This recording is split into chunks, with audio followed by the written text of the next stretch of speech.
किसान साथियों, हमारे इलाके में क्योंकि हम तराई क्षेत्र में रहते हैं तो अभी हमारे यहाँ पे गेहूं की बालियाँ नहीं निकली हैं या फिर समझिए गबोट अवस्था अब आने वाली है जिन्होंने देर से बुआई की होगी। फिलहाल आज की वीडियो का विषय यह नहीं है। आज हम आपको बताएंगे कि बालियाँ अगर आपके गेहूं की निकल आई हैं तो क्या करना चाहिए। अगर आपके गेहूं की बालियाँ बाहर आ गई हैं, ऐसे दशा में क्या क्या आवश्यक कार्य आपको करना चाहिए जिससे आपको अच्छा और ज़्यादा उत्पादन देखने को मिल जाए। नमस्कार किसान साथियों, SRJ फार्मिंग यूट्यूब चैनल पे आपका स्वागत है। चैनल को सब्सक्राइब नहीं किया है तो सब्सक्राइब करिए, वीडियो को लाइक नहीं किया है तो लाइक करिए, और कोई भी आपके मन में सवाल हो, कोई भी आपके मन में सुझाव हो तो आप कमेंट भी कर सकते हैं। चलिए वीडियो स्टार्ट करते हैं। किसान साथियों, अगर आपकी बालियां बाहर नहीं आई हैं तो ऐसी दशा में NPK 0.34 बोरोन वगैरह हम डालते हैं। लेकिन अगर बालियां बाहर निकल आई हैं तो भी दो तीन चीज़ों का इस्तेमाल आप अपनी फसल की स्थिति के हिसाब से करिएगा। सबसे पहला काम, नमी बना के रखिए।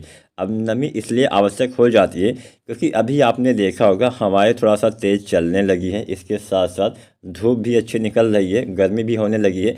ऐसी दशा में मिट्टी से नमी, जब हवा चलती है, धूप निकलती है तो पानी की कमी बहुत जल्दी मिट्टी में हो जाती है। तो ऐसी दशा में अगर कमी, मान लीजिए बालियाँ बाहर निकल भी आई हैं लेकिन तब भी पानी उचित मात्रा में मिट्टी में मौजूद नहीं है, तो ऐसी दशा में होगा क्या, ऐसी दशा में आपके पौधे के बालियों के विकास में बाधा आएगी।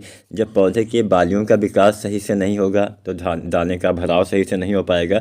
जब दाने का भराव सही से नहीं होगा तो सीधा सीधा आपके दाने पतले, कमज़ोर, छोटे रह जाएंगे, जिससे आपके उपज में भी कमी आएगी। तो यहाँ पे पहला काम नमी बना के रखना है। दूसरा काम, मैंने बोला था कुछ खादों का इस्तेमाल आप बालियाँ निकलने के बाद भी करते होंगे। तो यहाँ पे आम तौर पे अधिकतर किसान साथी, अगर आपकी फसल अच्छी है, स्वस्थ है, हरी भरी दिख रही है तो ऐसी दशा में आपको डालना चाहिए NPK 0050। 50% पोटेशियम, 17.5% सल्फर पाया जाता है। और आजकल पोटास की कमी हमारी मिट्टी में इसलिए भी ज़्यादा हो गई है क्योंकि हम पोटास का इस्तेमाल ही नहीं कर रहे हैं। आजकल पोटास की ज़्यादा कीमत होने से हमने पोटास का इस्तेमाल करना छोड़ दिया है। कई बार पोटास की कमी से भी बालियों के अंदर दाने का भराव उचित रूप से, सही ढंग से नहीं हो पाता है।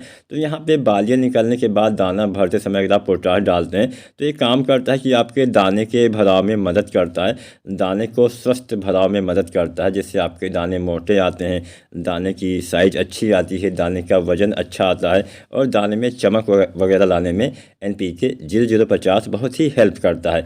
1 से 1.5 किलो यह NPK दाना भरते समय आपको गेहूं की फसल में इस्तेमाल, यानी बालियाँ आने के बाद इस्तेमाल करना है, दाना भरते समय। अब एक NPK और आता है जिसको हम बोलते हैं 13-0-45। 13% नाइट्रोजन, 45% पोटेशियम इस NPK में पाया जाता है। अब यहाँ पे अपने फसल के हिसाब से आपको NPK का चयन करना है।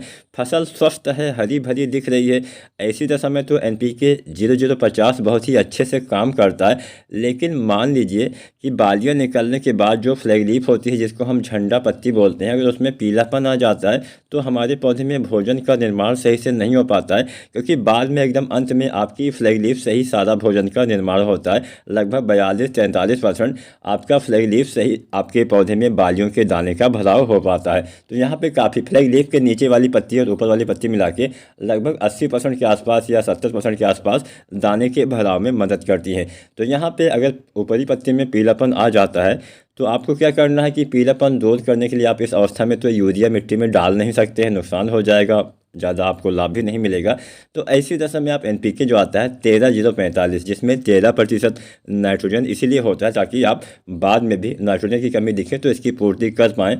तो उस कंडीशन में आप पीलापन, अगर बालियाँ निकलने के बाद भी आपको, खासकर नीची पत्ती में तो पीलापन आ ही जाता है, लेकिन ऊपरी पत्ती में अगर पीलापन आता है तो आपको 13-0-45 1 से 1.5 किलो बालियाँ आने के बाद डाल देना है। पीलापन भी दूर हो जाएगा, 45% पोटेशियम भी आपके पौधे को मिल जाएगा, जिससे दाने का भराव अच्छे से हो पाएगा। दोनों में से अगर मुझसे पूछा जाए कौन सा NPK बढ़िया काम करता है तो NPK 0050 थोड़ा अच्छे से काम करेगा, लेकिन पीलापन है तो 13-0-45 का इस्तेमाल करिए। वीडियो जानकारी अच्छी लगी हो तो लाइक शेयर करें और चैनल को सब्सक्राइब करें। धन्यवाद।